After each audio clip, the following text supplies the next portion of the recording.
The Royal Institute for International Affairs is the executive arm of this committee, which gives instructions to the United States government to this very day. The chain of command is as follows. Every Secretary of State that has been appointed since 1919 is appointed by the Royal Institute for International Affairs. That may come as a shock for you. You think you vote and you put a conservative in the White House, and then he appoints supposedly or allegedly conservative people to carry out the policies that you wanted him to implement. Surprise, surprise. I ask you to find me a conservative Secretary of State since 1919. And if you search diligently and apply the correct rules, you will come up blank. Every one of the Secretaries of State was chosen in London by the Secretary of State, as was Wilson, the President Wilson, as was Roosevelt, as was James Earl Carter. He was specially chosen because he'd had 3 mental breakdowns, and they felt he would be a good guy to manipulate. Oh, I'm talking facts. I'll tell you the story of that. In my World in Review news magazine, I wrote that, James, I'm digressing a bit here, but it's necessary to do that now and then. It's not a sign of a bad speaker, although I don't put any laurels around my own neck. But James Earl Carter was not a known entity in the American scene. I first heard of him through my intelligence contacts, particularly my French sources, who were one of the best in the world after MI6, and he told me, your next president is going to be a peanut farmer from Georgia. And I said, how come? He said, right now they're meeting at the Dorchester Hotel in London. And if you get your Fanny over there, he said, you'll find that there's a lot of goings-on you might like to look at. And lo and behold, that's what was happening. The Royal Institute for International Affairs had ordered David Rockefeller to find a candidate who was totally weak, preferably a little mentally weak. And they put one of the greatest brainwashing specialists in the world, trained by the Tavistock Institute for Human Relations, Dr. Peter Bourne, on the job. And he said, it's funny you should say that. One of my patients is a guy from Georgia, James Earl Carter, and this guy can't take rejection, and he's been to me 3 times for a nervous breakdown.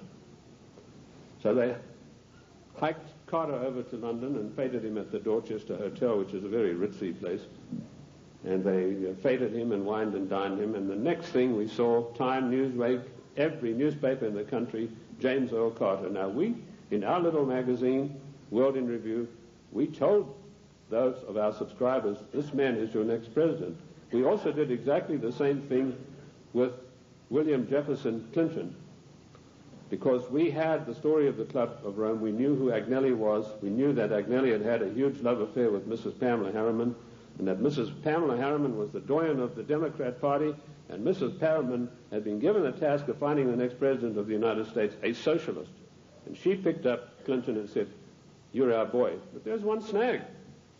Clinton went up there brushing his forelock back, said, well, you know, there's one problem. My wife's left me.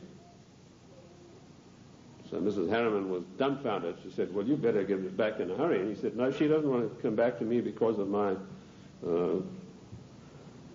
tryst with other women. That's how he put it. My philanderings would have been a better word, but he said tryst with other women.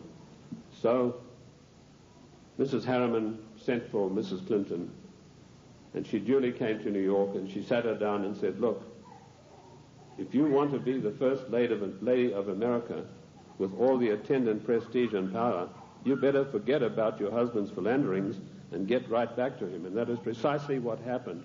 And when I heard that had happened, I knew this guy was the next president. And we wrote that in our news magazine. And sure enough, a year later, here came marching into the scene William Jefferson Clinton. So the RIA, the Royal Institute for International Affairs, does control everything that happens in the United States. They give their orders to the Morgan Guarantee and Trust Bank on Wall Street. And the chief executive officer of that organization is Dennis Weatherstone. And he duly relays the orders over to the Secretary of State, whoever that happens to be. And he then relays the orders to the President. There was one exception to this, and that was during the illegal, 100% unconstitutional Gulf War. Now, I'm going to use a word, and I apologize to the ladies for this, but I need to tell you this graphically to illustrate the power that the Royal Institute for International Affairs exercises over the affairs of the United States of America. When George Bush was hesitating and didn't know whether he should get into the Gulf or not, the Prime Minister of Britain, Mrs. Margaret Thatcher, came over to the Committee of 300's headquarters at the Aspen Institute, Colorado, and this is the phone call that she had with George Bush. She said, "George, this is Margaret. Apologies to you, ladies president. Get your ass up here. I've got some orders for you about the Gulf War." And Bush went scurrying up there like a little messenger boy, and the next thing we know, there was this massive outpouring of propaganda to start a war against the nation of Iran, a nation that had never done this country one iota of harm. I use those illustrations in order to give you the extent of the control that is exercised by this Committee of 300